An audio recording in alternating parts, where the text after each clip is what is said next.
मैं सिर्फ रसोई घर के लिए नहीं बनी हूँ। चलो बहुरानी उठो, आज से ससुराल की रसोई का श्री गणेश करो और ये अपना शादी का जोड़ा बदल लो। नहा धोकर और आ जाओ रसोई घर में।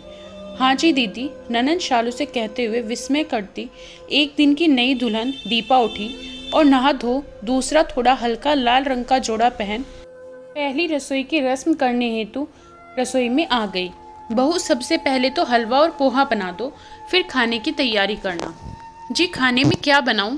देखो, मटर पनीर, सूखी आलू गोभी की सब्जी, खीरे का रायता और पूरी। ना, पूरी यहाँ कोई नहीं खाता, सब रोटी ही खाते हैं। तो तुम 10 लोगों के हिसाब से रोटियां तब पकाना जब सब खाने बैठे। और सुनो, थोड़ा पुलाव भी डाल लेना, सलाद तो रहेगा ही, पापड़ भी तल लेना और हरी धनिया की तीखी चटनी भी बना लेना। बहू रानी, तो अब तुम संभालो अपना दूसरा घर, जहाँ तुम्हें अधिकतर समय बिताना है, कह शालू दीपा को रसोई हवाले कर चली गई।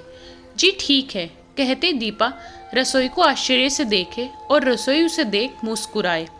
समझ न आए कहाँ से शुरू करें, इतनी सारी चीज़ें बनानी और ससुराल के दूसरे दिन ही। फिर उसने हलवे से शुरुआत करी और हलवा और पोहा बना सबको देकर आई। ठीक है बहू, अब तुम भी वही रसोई में ही खा लो, फिर खाने में लगो, कहते हुए शालू बोली। क्या, रसोई में? दीपा के मुंह से निकल गया। अरे नहीं बहू, शालू तो मजाक कर रही है। चुप रहे शालू, तुम्हें जहाँ मन करे वहाँ बैठकर खा लो, चाहे अपने कमरे में चाहे रसोई में। वो हमारे यहाँ नई बहुएं सबके साथ बैठकर खाना नहीं खाती। विमला जी, दीपा की सास, शालू को चुप कराते इशारे से बोली। दीपा को अजीब लगा। खैर, अपना नाश्ता ले अपने कमरे में चली गई। थोड़ी देर बाद शालू बोलने आई। चलो बहू, अब खाने की तैयारी करो, बहुत समय लगेगा। हाँ जी दीदी, बस अभी आई। दीपा ने धीरे धीरे सबसे पहले मटर पनीर, फिर आलू गोभी, रायता, चटनी, पापड़, पुलाव सब बनाए। बनाते समय उसे रसोई घर में ही काफ़ी समय बीत गया। फिर आई फुलके उतारने की बारी। करते करते 3 घंटे हो गए रसोई घर में। उसके बाद सबके जूठे बर्तन करते दीपा का सारा समय रसोई घर में ही व्यस्त रहा। सब करके वो अभी दूसरा पहर समाप्त ही हुआ था कि झट शाम का पहर आ गया और रसोई फिर मुंह चिढ़ाने लगी। चाय की गुहार लगने लगी। दीपा ने चाय के साथ नाश्ते की भी फरमाइश पूरी करी।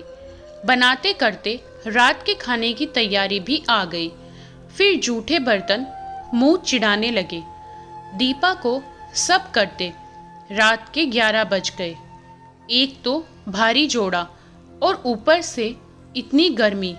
अब तक दीपा थक कर चूर हो चुकी थी, आंखें भी थकने लगी थी। जैसे ही सोने चली, आवाज़ आई, बहू चलो, अम्मा के पैर दाबो, ढेरों आशीर्वाद मिलेगा। शालू फिर थकी हुई दीपा को खींच ले गई और बिठा दिया विमला जी के पैर दबाने। दीपा चुपचाप पैर दबाने लगी।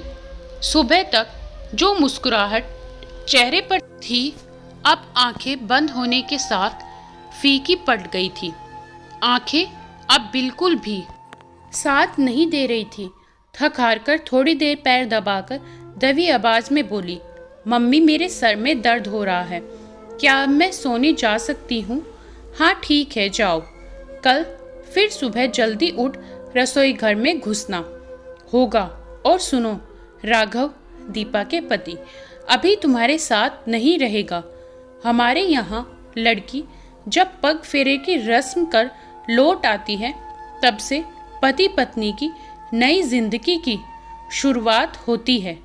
कुछ सुनने के मूड में नहीं थी। तुरंत उठी और फटाफट से अपने कमरे में जा जोड़े के बोझे को खुद से हल्का किया और अपने बिस्तर पर लेट गई। लेटते ही दिन भर की थकी दीपा को नींद ने अपने आगोश में ले लिया और उड़ चली सपनों की दुनिया में, जहां वो शादी का जोड़ा पहने नदी के पास अकेले खड़ी है, जहाँ वो शादी से पहले गंगा मैया के पास अक्सर ही अपना समय बिताती थी। आसपास बहुत से कबूतरों को दाना डालती। माँ बाबूजी तो बचपन में ही स्वर्ग सिधार गए थे। मामा और मामी थे जिन्होंने उसे पाला था। उसके लिए मामा का घर ही मायका था। केवल गंगा मैया के सिवा कोई अपना सा ना था जिससे अपने मन की बात खुलकर कहे। बस पूजा के लिए फूल चुनती, रोज घंटों समय व्यतीत करती। गंगा नदी से चाहे जैसे भी भाव हों, अपने मनोभाव को हल्का करती थी। आज भी सपनों में दीपा वहीं पहुंच गई है जहां वो गंगा नदी से बातें करती, कहती, गंगा मैया चाहे आप मुझे अपने से कितनी दूर क्यों ना कर दो, मेरी सहेली तो बचपन से आप ही रही हो और रहोगी। सब बात तुमसे कहने की आदत है मुझे, तो दिन भर की सारी बात बताऊंगी तुमको। कहते आंखों से अकेलापन झलकने लगा। ऐसे सबके साथ बैठने के लिए नई बहू हूँ और रसोई में काम करने के लिए दूसरे दिन से ही बंदूक थमा दी मैया। हाथों की मेहंदी भी ठीक से नहीं उतरी थी। ये लोग बहू लाए हैं या काम वाली, कहते सारे दिन का हाल बता दिया। तभी अचानक ऐसा लगा मन से बोझ उतर गया हो। अगले दिन जब शालू सबके नाश्ते खाने की फरमाइश में आलू के पराठे के लिए बोलने आई, तब दीपा तुरंत हंसते हुए बोल पड़ी, उसके लिए दीदी आपको भी मेरे साथ मदद करवानी पड़ेगी। जब मैं सब चीज़ों के लिए नई बहू हूँ इस घर में, तो फिर आप लोगों ने मेरे लिए ये रसोई घर क्यों एक दिन में ही पुरानी कर दी? जब सब रस्में पग फेरे के बाद शुरू होती हैं, तो रसोई घर की शुरुआत भी पग फेरे के बाद ही होनी चाहिए। उसके लिए इतनी जल्दी शुरुआत क्यों? आपको बताना चाहूँगी, मैं इस घर के लिए हूँ, मगर सिर्फ रसोई घर के लिए नहीं बनी हूँ। इसलिए पग फेरे तक मेरे साथ आपको भी मदद करवानी पड़ेगी और पग फेरे के बाद फिर मैं किसी काम करने वाली बाई को अपनी मदद के लिए रखूँगी। चलो रहने दो, ऐसा करो सैंडविच और हल्का नाश्ता बना लेते हैं। गर्मी बहुत है, आलू के पराठे फिर कभी बनाएंगे। कहते हुए शालू फटाफट दीपा के साथ नाश्ते की तैयारी कराने लगी। दीपा समझती थी कि तहजीब उतनी ही दिखानी चाहिए जितनी ज़रूरी है, ना कि उतनी कि कोई मोम की गुड़िया ही समझ ले। पग फेरे की रस्म के बाद उसके ससुराल आने से पहले काम वाली बाई भी लग गई थी।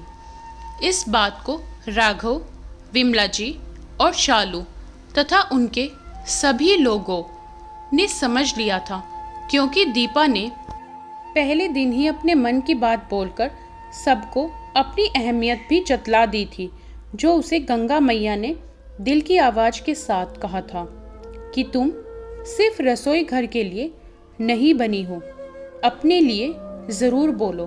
दोस्तों, आपको ये कहानी कैसी लगी कमेंट करके बताएं। वीडियो को लाइक करें, शेयर ज़रूर करें और चैनल को सब्सक्राइब करना ना भूलें।